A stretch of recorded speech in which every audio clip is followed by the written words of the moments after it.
И из этих 3 месяцев второй месяц характерен тем, что произойдет неожиданный поворот.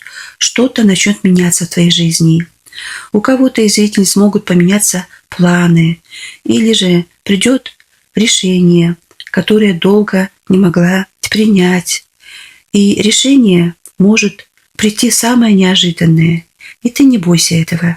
Это не ошибка. Это твоя судьба так тебя перенаправляет в нужную сторону. Ведь иногда помимо нашей воли, сама Вселенная, судьба, Творец, разные названия можешь сюда вставить, но суть одна.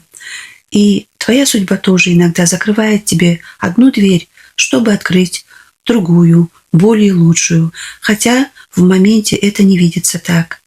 И поэтому ты должна помнить об этой информации и проходить второй месяц с принятием, что бы там ни происходило.